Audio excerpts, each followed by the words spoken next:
রাস্তার খাবারের মজাই আলাদা। তাদের মশলায় কি যেন একটা জাদু থাকে।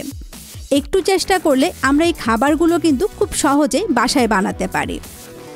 এখন আমি খুব পপুলার একটা স্ট্রিট ফুড ঘুগনি তৈরি করে দেখাচ্ছি, যে নামটা শুনলে জিভে পানি চলে আসে আর মনে পড়ে যায় ছোটবেলার সেই স্কুল গেটের কথা। আধা কেজি চটপটির ডাল আমি পর্যাপ্ত পরিমাণ পানি দিয়ে 6 থেকে 7 ঘন্টার জন্য ভিজিয়ে রেখেছিলাম। দেখতেই পাচ্ছেন ডালগুলো ফুলে কত সুন্দর টসটসে হয়ে গেছে। এখন আমি এগুলোকে সেদ্ধ করব। এই ডাল সেদ্ধ হতে কিন্তু অনেক সময় লাগে, তাই আমি প্রেসার কুকারে করে নিচ্ছি। ডাল নিয়েছিলাম আধা কেজি, পানি দিয়ে দিচ্ছি মেপে মেপে 6 কাপ। আনুমানিক ডালের 3 গুণ পানি দিয়ে দিলাম। এই 6 কাপ পানিতেই কিন্তু ডালগুলো খুব সুন্দরভাবে সেদ্ধ হয়ে যাবে। প্রেসার কুকারের ঢাকনাটা আটকিয়ে দিয়ে চুলোর আঁচটা একদম ফুল রেখে ঘড়ি ধরে অপেক্ষা করব আধা ঘন্টা। আপনাদের হাতে যদি 6-7 ঘন্টা সময় না থাকে তাহলে ডালগুলো ভেজানোর সময় 1 চা চামচ বেকিং সোডা দিয়ে দেবেন, আর সেদ্ধ করার সময় দিয়ে দেবেন আধা চা চামচ বেকিং সোডা। এতে করে ডালগুলো তাড়াতাড়ি সফট হয়ে যাবে। এর পরের প্রসেসটুকু কিন্তু একই থাকবে। ডালগুলো কিন্তু খুব সুন্দরভাবে সেদ্ধ হয়ে গেছে। আচ্ছা, ডালগুলো সেদ্ধ হয়েছে কিনা সেটা বোঝার খুব সুন্দর একটা উপায় হচ্ছে, যখন দেখবেন ডালগুলো থেকে কিছু কিছু খোসা আলাদা হয়ে গেছে তখন বুঝতে হবে ডালগুলো সেদ্ধ হয়ে গেছে। তারপরও আমি একটা টিপে আপনাদের দেখিয়ে দিলাম। আচ্ছা, এই যে খোসাগুলো দেখতে পাচ্ছেন, এই খোসাগুলো কিন্তু আসলে ঘুগনির সাথে যায় না। মানে ঘুগনির জন্য কিন্তু আমরা ডালটাকে একটু গলিয়ে ফেলবো, আর এই খোসাগুলো কিন্তু গলতে চাইবে না। তাই করতে হবে কি, একটা ঝাঁঝরিতে ডালসহ তুলে নিয়ে পানিটা ভালো করে ঝরিয়ে নিয়ে ডালগুলোকে আবারও পানির ভেতর দিয়ে দিতে হবে। তখন দেখবেন খোসাগুলো অনেকগুলোই ভেসে উঠেছে। তখন আবারও ঝাঁঝরি দিয়ে খোসাগুলো তুলে ফেলে দিতে হবে। ঠিক একইভাবে আমি কয়েকবার করে নিব। এই যে দেখতে পাচ্ছেন খোসাগুলো আমি আলাদা করে ফেলেছি।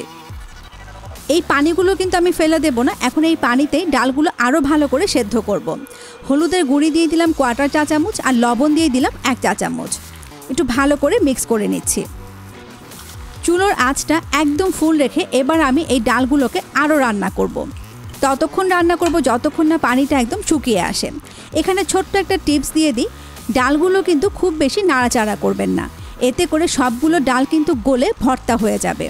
ঘুগনির বিশেষত্ব হচ্ছে কিছু কিছু ডাল গলে যাবে, আবার কিছু কিছু ডাল কিন্তু গোটা বা আধা ভাঙা থাকবে। পানি কিন্তু একদম শুকিয়ে গেছে, আর ডালগুলো কিন্তু এখনও একদম গরম আছে। একটু এরকম নরম নরম অবস্থায় নামাতে হবে, কারণ যখন এটা ঠান্ডা হয়ে যাবে তখন কিন্তু এটা পানিটা টেনে আরও শক্ত হয়ে যাবে। দেখতে পাচ্ছেন কিছু কিছু ডাল গলে গেছে, আবার কিছু কিছু কিন্তু আস্তই আছে। তবে একদম ঠান্ডা করার আগে আমাদেরকে আরও একটা কাজ করতে হবে। তেঁতুলের মাড় দিয়ে দিয়েছি 4 টেবিল চামচ। তেঁতুলের মাড় কীভাবে তৈরি করতে হয় তা জানার জন্য আমার তেঁতুলের শরবতের ভিডিওটি দেখতে পারেন, লিঙ্কটি ডেসক্রিপশন বক্সে পেয়ে যাবেন। তবে এই মিক্সিংটাও কিন্তু একটু আলতো করেই করতে হবে। রুম টেম্পারেচারে আসার পরে পরিবেশনে চলে আসলাম। একটা সার্ভিং ডিশে নিয়ে নিয়েছি। এবার ঘুগনি তৈরির আসল কাজ, মানে যেই কাজগুলো ছাড়া ঘুগনি একেবারে অসম্পূর্ণ। চটপটির মশলা দিয়ে দিচ্ছি 1 চা চামচ, একটু ছড়িয়ে দেবেন। এই চটপটির মশলা না দিলে কিন্তু ঘুগনির আসল টেস্টটা পাওয়াই যাবে না। এই চটপটি মশলার ভিডিওর লিঙ্কও কিন্তু ডেসক্রিপশন বক্সে পেয়ে যাবেন। দিয়ে দিচ্ছি বিট লবণ। বিট লবণ না থাকলে লবণ দিতে পারেন, তবে ঘুগনির যদি আসল টেস্ট পেতে চান তাহলে কিন্তু বিট লবণই দিতে হবে। এবার ঘুগনিটাকে কমপ্লিট করতে দিয়ে দিচ্ছি একে একে পেঁয়াজ কুচি, শসা কুচি, কাঁচামরিচ কুচি, টমেটো কুচি আর ধনেপাতা কুচি। আর এই সবগুলোই কিন্তু দিতে হবে একদম আপনার টেস্ট অনুযায়ী। যার যেটা ভালো লাগে সেটা বেশি দিতে পারেন, আবার যার যেটা ভালো লাগে না সেটা কম দিতে পারেন।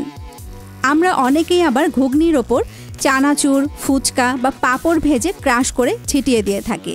আমার হাতের কাছে ছিল না বলে দেয়া হয়নি, তবে আপনারা চাইলে মিক্স করতে পারেন। আরও একটা উপকরণ কিন্তু এখনও বাদ আছে, সেটা হচ্ছে চিলি ফ্লেক্স। অল্প একটু চিলি ফ্লেক্স ছিটিয়ে দিচ্ছি। কাঁচামরিচ আর চিলি ফ্লেক্সের দারুণ একটা কম্বিনেশন কিন্তু ঘুগনিতে পাওয়া যায়। সেটা যখন আপনারা খাবেন অবশ্যই বুঝতে পারবেন। কেউ যদি টক বেশি খেতে চান তাহলে কিন্তু একটু লেবুও চিপে দিতে পারেন। আবার তেঁতুলের যে মাড়টা রেখে দিয়েছি সাইডে, সেটাও কিন্তু আরও একটু দিয়ে দিতে পারেন। তবে ঘুগনিটা কিন্তু এভাবেই খাবো না, খাওয়ার আগে অবশ্যই খুব ভালো করে মিক্স করে তারপরে খাবো। আরও একটি মজার বিষয় হচ্ছে, এই ঘুগনিটা দিয়ে কিন্তু খুব মজার একটা মুড়ি মাখিয়ে খাওয়া যায়। সেটা না হয় আরেকদিন দেখাবো। সে পর্যন্ত সবাই ভালো থাকবেন, আমাদের জন্য দোয়া করবেন। ভিডিওটি দেখার জন্য সবাইকে অসংখ্য অসংখ্য ধন্যবাদ।